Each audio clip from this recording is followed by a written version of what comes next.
Meghan Markle chose the right time to bring back her Spotify podcast but should be treading carefully with any royal bombshells after Queen Elizabeth II's death, a podcast expert told Newsweek. The Duchess of Sussex paused Archetypes after the Queen's death plunged the royal family, Britain and many people around the world into mourning on September 8. The show returned on Tuesday, October 4, with a new episode focusing on the trope of the Dragon Lady in Hollywood depictions of Asian women. Ashley King, the creative director and founder of UK-based Flamingo Heights, which offers training in podcasting, told Newsweek, "I don't actually think it's too soon. I think they've made the decision, her and Harry, to leave their royal duties behind. They have obligations, they've got things they need to do, like anyone, to get ahead with their projects. I do think there are questions about the things she's shared in her podcast so far.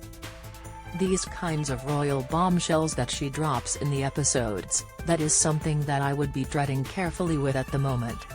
People are particularly polarized at the moment on either pro-monarchy or against the monarchy.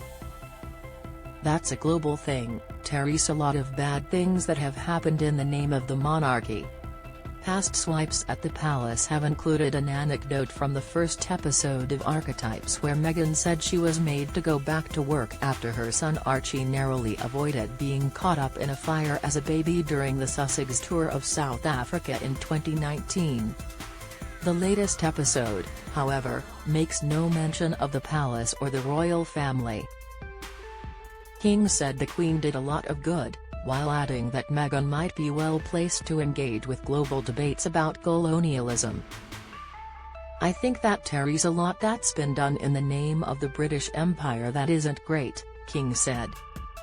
I think that there's a lot of questions that people are going to want to know, myself included, about the monarchy's role going forward and our institutional platforms and structures around us.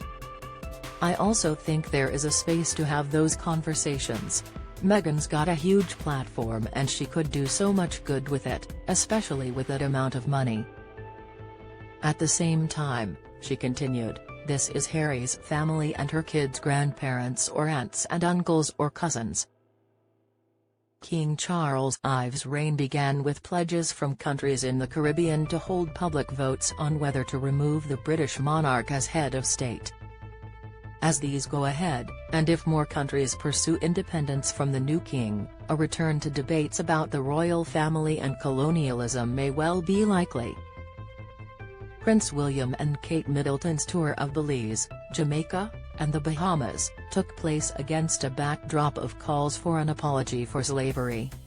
However, Meghan and Prince Harry have also faced opposition in the past when attempting to discuss Britain's colonial history. Prince Harry told a virtual meeting on behalf of the Queen's Commonwealth Trust in July 2020, "When you look across the Commonwealth, there is no way that we can move forward unless we acknowledge the past." At the time, the Duke was president of the organisation, though he lost the role when he was stripped of his honorary titles and patronages by the Queen in February 2021. After Harry's comments, author and journalist Robert Hardman wrote in the Daily Mail, "I'm not entirely comfortable saying this, but you seem to assume that the Commonwealth and the British Empire are one and the same thing.